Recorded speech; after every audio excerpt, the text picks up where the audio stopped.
अरे ये मेरा ना मतलब अंग ठीक है। गत प्रश्न का उत्तर। उसने खालसा कहा था ना भी वाहेगुरू यहाँ जहाँ भी महाराज भ्रम जी। होता है आपने चार। वाहगुरू का खालसा फतेह।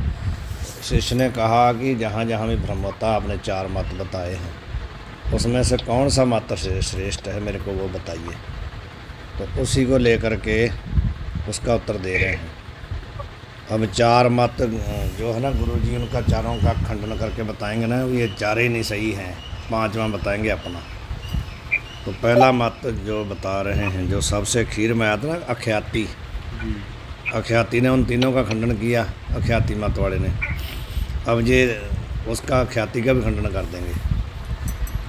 ख्याति अंदर वचनीय लखी पंचम तिनते और जुक्तिहीन मत चारिये मानो ब्रह्म की ठौर। कह दिया गुरु जी ने कि पांचवी जो है ना, इन चारों में से अलग पांचवी एक ख्याति मानो। आप जानो कौन सी है ख्याति? अनर्वचनीय ख्याति है शेष। तो इन पांचों, इन चारों में से और एक अलग ख्याति जो ख्याति है उसको समझो कौन सी है। वो अनर्वचनीय ख्याति।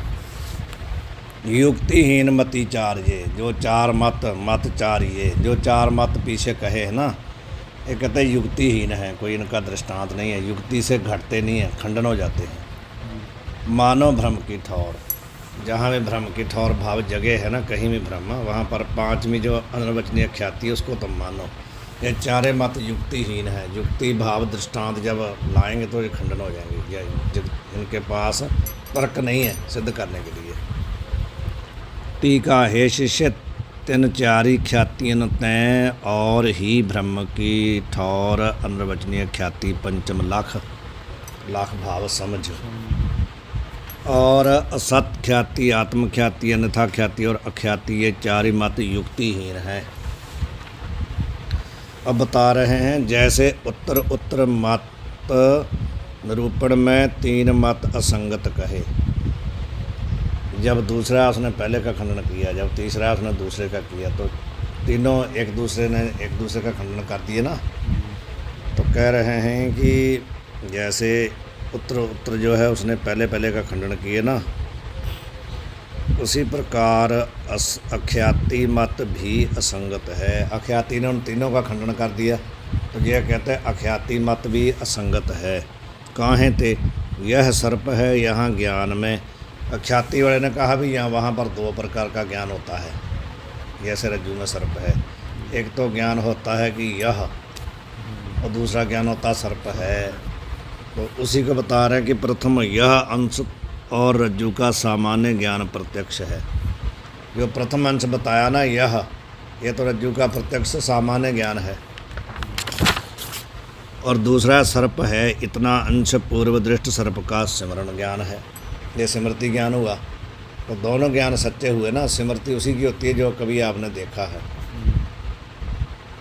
तो यह अख्यातिवादी का मत है, यह है अख्यातिवादी का मत भी। यहाँ वहाँ पर दो प्रकार का ज्ञान होता है, एक यह अंश जो रज्जू का सामान्य प्रत्यक्ष है, और दूसरा सर्प है, यह पूर्व देखे सर्प की स्मृति ज्ञान है।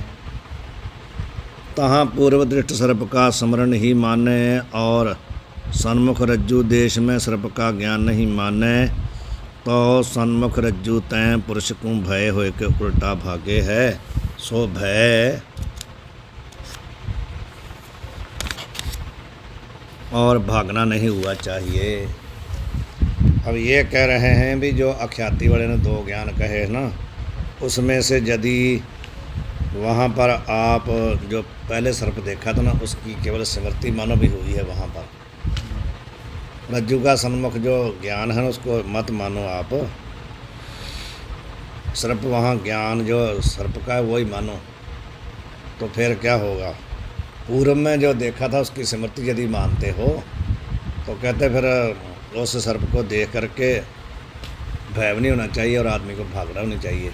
स्मृति हुई है ना, सर्प वहाँ पड़ा थोड़ी है। स्मृति हुई है ना सर्प की, याद आने से भागना नहीं चाहिए, भय नहीं होना चाहिए। यदि एक ही ज्ञान मानते हो केवल सर्प का स्मृति रूप, तो फिर ये नहीं होना चाहिए।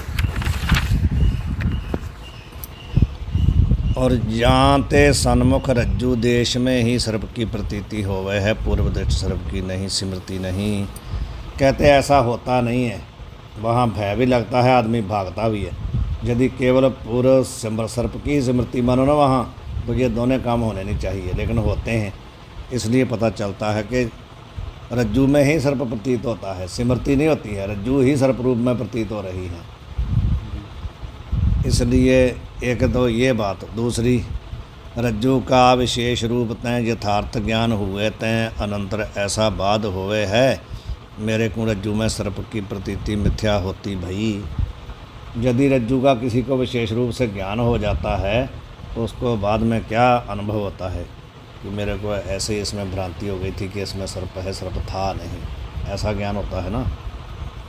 या बाधते भी रज्जु में ही सर्प की प्रतीति हो गई। ये जो बाध हो रहा है ना उस ज्ञान का खंडन हो रहा बाद में, इसी से पता चलता है कि रज्जु में ही सर्प दिख रहा था, कोई पूर्व सर्प की स्मृति नहीं थी वहाँ। बाद में जब ऐसा हो रहा कि हमारे को भ्रांति से सर्प रस्सी में सर्प भास रहा था, ये जो बाध हो रहा ना पहले वाले ज्ञान का, उसको उसी से पता चलता है कि रज्जु उस देश में ही सर्प था, पूर्व सर्प की स्मृति नहीं। दोनों कारण बता दिए। यह सर्प है, यहाँ ज्ञान एक ही प्रतीत होवे है, दो नहीं। अख्याति वाले ने कहा था दो ज्ञान होते हैं, उन्होंने कहा ज्ञान एक ही होता है। एक काल में अंतःकरण में स्मृति रूप और प्रत्यक्ष रूप दो ज्ञान हो गए भी नहीं। हमारी जो अंतःकरण की वृत्ति उसमें एक समय एक ही ज्ञान होता, दो थोड़ी होते हैं। मानो जैसे हमारे को सुख की प्रतीति हो रही तो दुख की नहीं ना होगी, यदि दुख की हो रही तो सुख की नहीं होगी, एक ही होगी ना। तो कह रहे भी अंतःकरण में एक काल में दो ज्ञान तो हो नहीं सकते कि रज्जु का सामान्य प्रत्यक्ष हो और सर्प का स्मृति रूप हो, दो ज्ञान हो नहीं सकते। यांते अख्याति मत भी अत्यंत असंगत है, सही नहीं है, इसका भी खंडन कर दिया। इन चारों मतन का प्रतिपादन और खंडन विवरण और स्वराज्य सिद्धि आदि ग्रंथन में विस्तार से लिखा है। विवरण प्रमेय इतना मोटा ग्रंथ है जो आचार्य में लगता है। ये कहते वहाँ देखो विस्तार से देखना, तो आचार्य में लगता है विवरण प्रमेय। और स्वराज्य सिद्धि छोटा सा ग्रंथ है, लेकिन बहुत, वो भी किसी आचार्य से पढ़ना ही पड़ता है। हमारे पास है, पुस्तकों में पढ़ा है स्वराज्य सिद्धि ग्रंथ। प्रतिपादन और खंडन की युक्ति कठिन है, जो वहाँ कही है ना, तो यहाँ पर लिख नहीं सकते। यहाँ तक संक्षेपतः जिज्ञासु की रीति जनाई है, जिज्ञासु को केवल रीति मात्र बताई है। जिसको ज़्यादा खोलने की इच्छा हो वहाँ देखे उन ग्रंथों में, विस्तार हमने लिखा नहीं। वीरेंद्र सिंह देखा है आपने कि नहीं?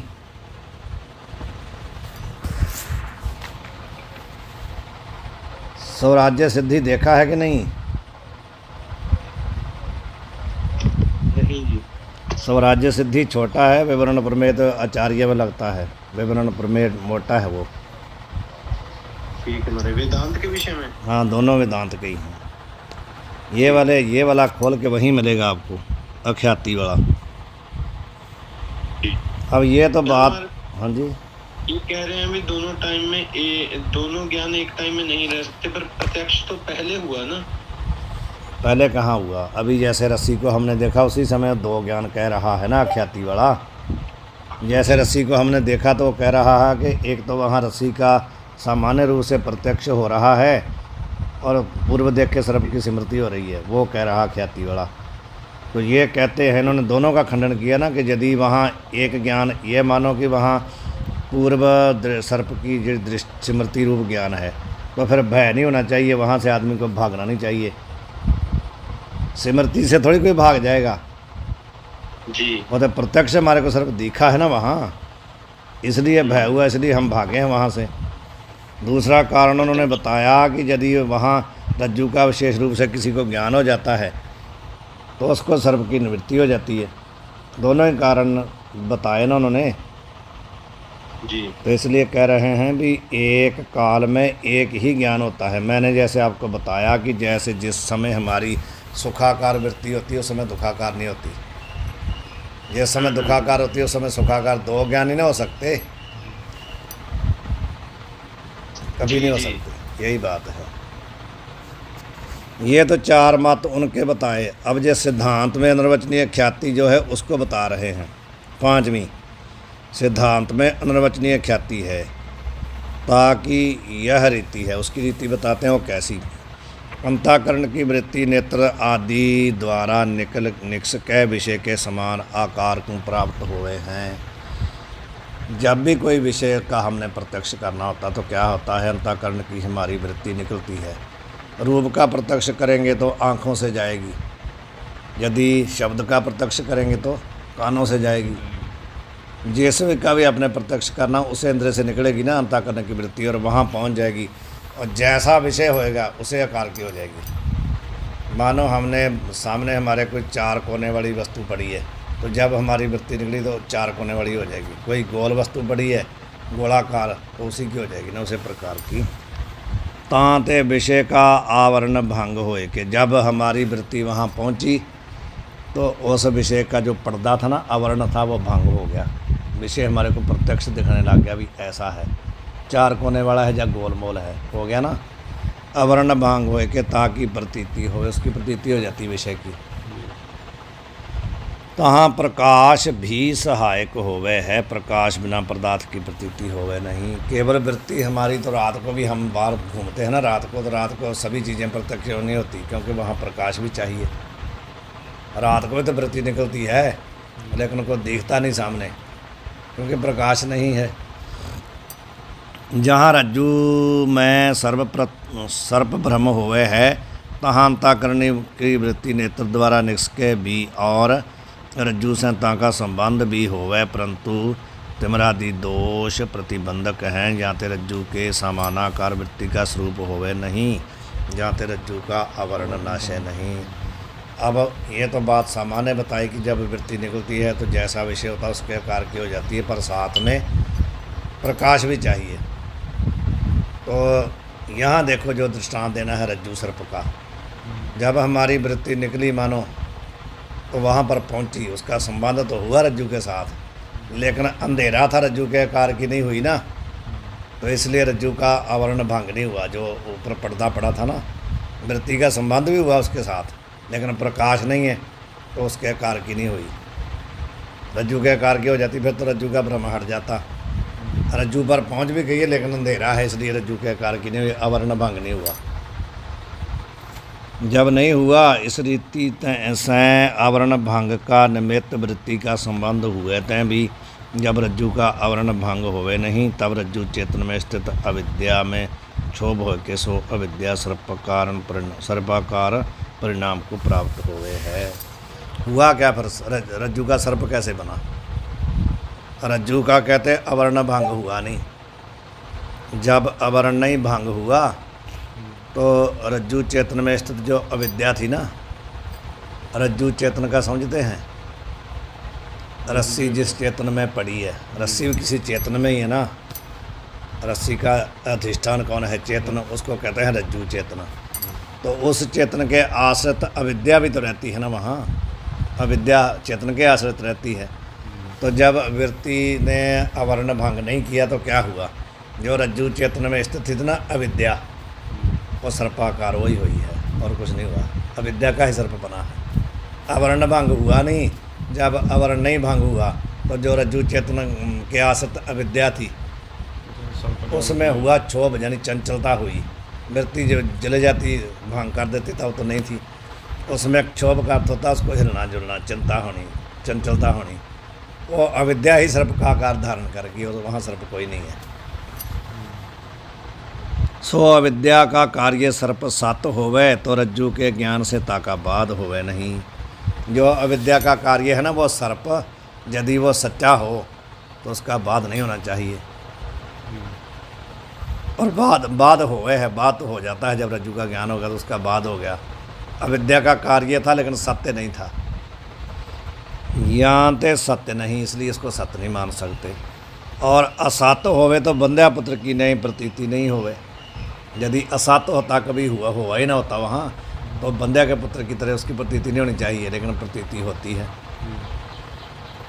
यहाँ ते असत्य भी नहीं, इसलिए उसको असत्य भी नहीं कह सकते। यदि बाद ना होता तो उसको सत मान लेते, बाद हो गया इसलिए सत नहीं है। तो यदि असत होता तो प्रतीति ना होती, प्रतीति हुई इसलिए असत भी नहीं कह सकते। किंतु सत असत से विलक्षण अनिर्वचनीय है, ना सत है ना असत है, दोनों से विलक्षण भाव अलग तरह का, कैसा उसको बोलते हैं अनिर्वचनीय। अब इसी की टिप्पणी नीचे देख लो। पहले किसकी टिप्पणी है ये वाली, इसको भी पढ़ लें क्या? 165 पढ़ ले। तिमर शब्द से मंद अंधकार का भी ग्रहण है। जो तिमरादि दोष कहा ना, तो तिमर शब्द से क्या लेना? मंद अंधकार भाव, थोड़ा अंधेरा। काहे दे निर्दोष नेत्र वाले को स्वप्न प्रकाश विषय रज्जु आदिक अधिष्ठान के विशेष रूप का अज्ञान होवे नहीं। ये कहते हैं निर्दोष नेत्र वाले को, जिसके नेत्रों में कोई दोष नहीं है, उसको स्पष्ट प्रकाश विषय रज्जु आदिक अधिष्ठान के विशेष रूप का अज्ञान होवे नहीं। जिसके नेत्रों में कोई दोष नहीं है, जिस स्पष्ट प्रकाश है ना सामने, तो उसको कभी भी रज्जु में सर्प नहीं दिखता, उसको अज्ञान नहीं ना होता, रज्जु का ज्ञान हो जाता है। और गाढ़ अंधकार विषय अधिष्ठान के सामान्य रूप इदनता का ज्ञान होवे नहीं। यदि बिल्कुल गाढ़ अंधेरा है तो फिर ये नहीं होता कि यहाँ कुछ पड़ा है, फिर तो दिखता ही नहीं है। होता कब है? जब ना ज़्यादा प्रकाश है ना ज़्यादा अंधेरा, तब हमारे को उसमें भ्रम होता है। यदि पूरा प्रकाश है तब भी कुछ नहीं होता, तो यदि पूरा अंधेरा है तब भी कुछ नहीं होता। और अधिष्ठान के विशेष रूप के अज्ञान बिना और सामान्य रूप के ज्ञान बिना अध्यास होवे नहीं। ये पीछे कह के आए हैं ना, अधिष्ठान का सामान्य रूप से ज्ञान और विशेष रूप से अज्ञान जहाँ होता है वहीं अध्यास होता है। यह वार्ता पूर्व द्वितीय तरंग विषय अध्यास के प्रसंग में वहाँ कही थी ये बात। और मंद अंधकार में विशेष रूप का अज्ञान और सामान्य रूप का ज्ञान, ये दोनों बनते हैं। वहाँ तो है ना दोनों चीज़ें। रज्जु का सामान्य रूप से ज्ञान है और विशेष रूप से अज्ञान है। यहाँ ते नेत्र के विषयगत अध्यास विषय मंद अंधकार की अपेक्षा के होने ते ताका भी ग्रहण है। तिमरादि से मंद अंधकार का भी ग्रहण वहाँ करना है। और नेत्र की मंदता रूप तिमर दोष का भी ग्रहण है। मंदांतर की न्याय अपेक्षा के होने से ताक नेत्र के विषयगत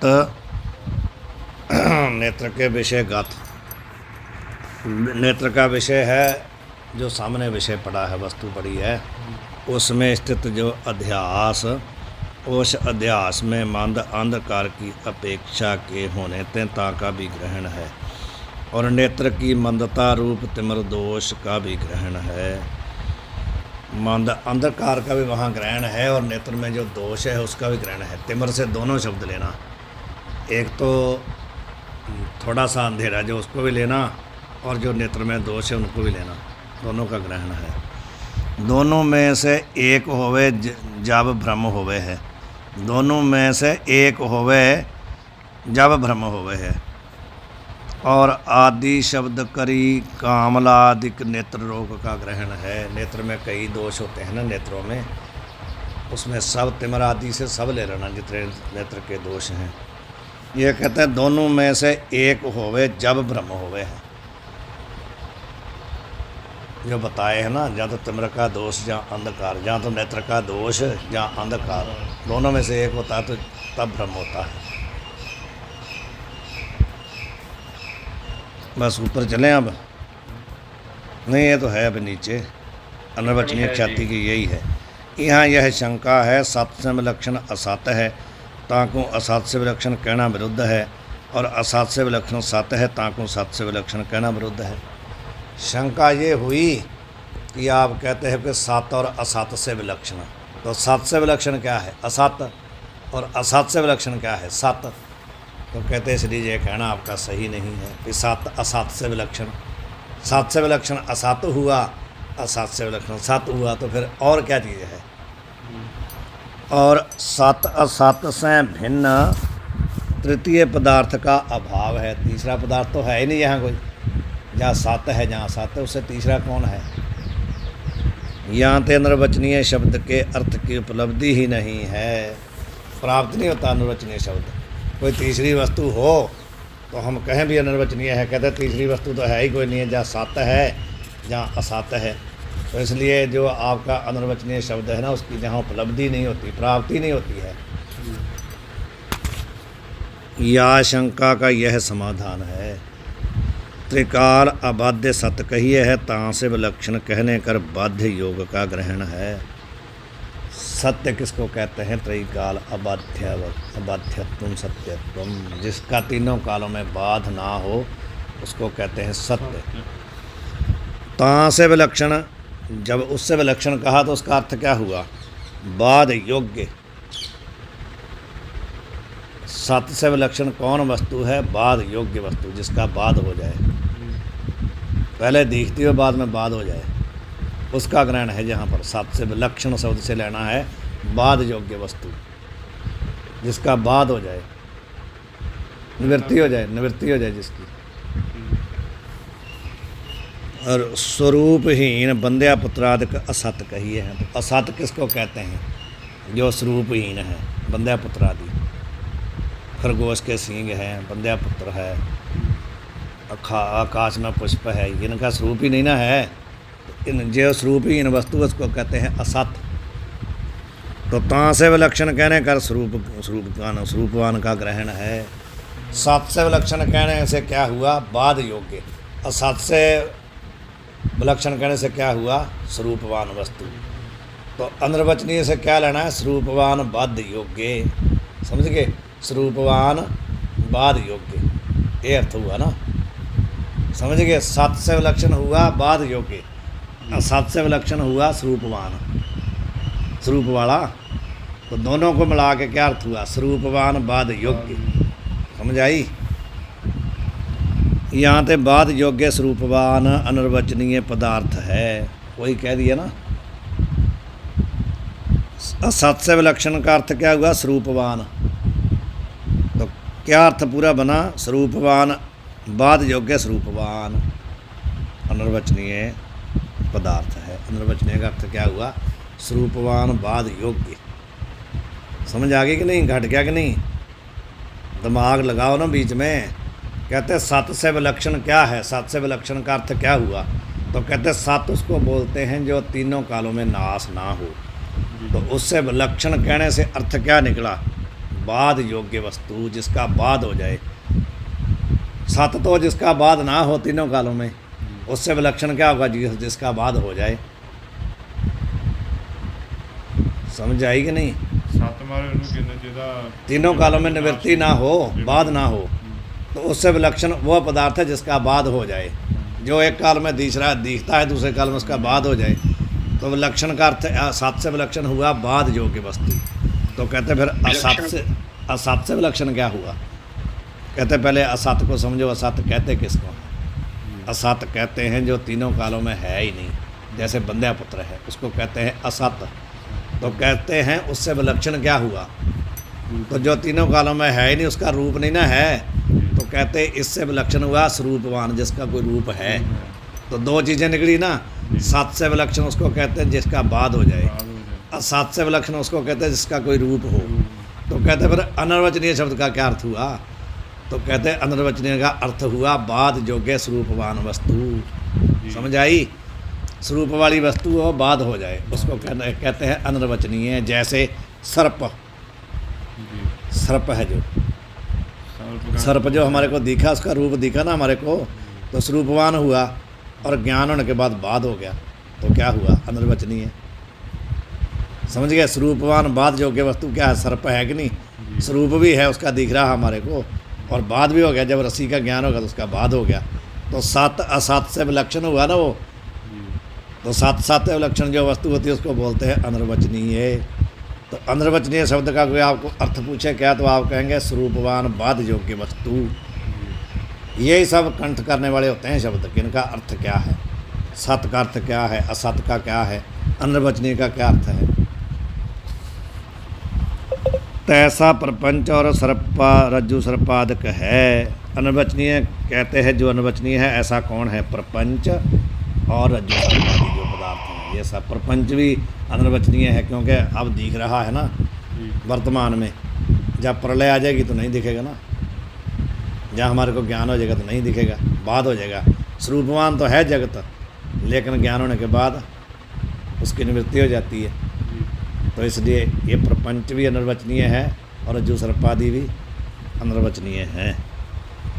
ताकि उपलब्धि नाम प्रतीति वेदांत निपुण पंडितन को होवे है। कहा था ना कि अनिर्वचनीय की प्रतीति नहीं हो रही, तो कहते होती किसको है? जो वेदांत के पंडित हैं उनको होती है, दूसरे को थोड़ी होगी। जो जानते हैं अनिर्वचनीय किसको कहते हैं और जब विचार करते चिंतन करते हैं तो उनको पता लगता है कि ये वस्तु अनिर्वचनीय है। ठीक है, यहाँ रहने देंगे और करें। वाहिगुरु जी का खालसा, वाहिगुरु जी की फतेह। ये कहाँ तक आए थे? अनिर्वचनीय ये पढ़ लेते हैं। किंतु असत असत से विलक्षण अनिर्वचनीय है। सुक्ति आदिकन में रूपादिक भी या ही रीति से अनिर्वचनीय उत्पन्न हो गए। सुक्ति का तो समझते हैं सीपी, तो सीपी में जो चांदी दिखती है वही कैसी है? अनिर्वचनीय। समझ आई ना? दूर से हम गए समुद्र के किनारे और रेता पे सीपी पड़ी है जो समुद्र से निकलती है, लेकिन जब उसके ऊपर धूप पड़ती है तो हमारे को लगता है चांदी पड़ी है। भाग के पास में जाते हैं तो वहाँ सीपी पड़ी होती है, वो भी अनिर्वचनीय है। ता अनिर्वचनीय की जो ख्याति कहिए प्रतीति और कथन, सो अनिर्वचनीय ख्याति कहिए है। तो अनिर्वचनीय ख्याति का अर्थ समझ गए ना आप? ख्याति का अर्थ तो कल बता दिया था, जा प्रतीति कहो जा कथन कहो। वाहिगुरु जी का खालसा, वाहिगुरु जी की फतेह। अब पांचों ख्याति हो गई है। याद है किसी को पांच ख्याति को बता सकता? उसका नाम क्या क्या है? कौन कौन सी? लैंड से भी सही। जैसे ही बता दो। आत्म ख्याति। और कोई बताएगा? वरिंदर सिंह बताओगे कौन सी पांच ख्याति है? वे देख के नहीं बताना, वही याद कि नहीं किसी को? असत ख्याति, आत्म ख्याति, अन्यथा ख्याति, अख्याति, चार होगी। और पांचवी अनिर्वचनीय ख्याति। पहले तो पांच ही जब याद ही नहीं होगी तो उनका अर्थ कहाँ से याद होगा? पहले तो पांचों को याद और दोहरा पहले वाला याद करना पड़ेगा जिसमें चार कही हैं, और आज वाला जो पांचवी वाला है ये दोहरे दो याद करो तो आपको ऐसे उंगलों में रटी होनी चाहिए। असत ख्याति, आत्म ख्याति, अन्यथा ख्याति, अख्याति, अनिर्वचनीय ख्याति। ये पांच ख्याति है। और ख्याति किसको कहते हैं ये अर्थ आपको याद होना चाहिए, प्रतीति अथवा कथन। फिर असत ख्याति का क्या अर्थ है, आत्म ख्याति का क्या अर्थ है? और मैं प्रतीति में और कथन में हमारे फर्क तो है। प्रतीति को तो होता जो भान हो रहा है, सामने हमारे को दिख रहा है। कथन होता जो हम बोलते हैं, कहते हैं। जैसे मानो अमेरिका है, वो हमने देखा नहीं, उसकी प्रतीति हमारे को नहीं हो रही, लेकिन कथन कर रहे हैं कि नहीं अमेरिका बोल रहे हैं ना, ये होता है। प्रतीति होता है सामने।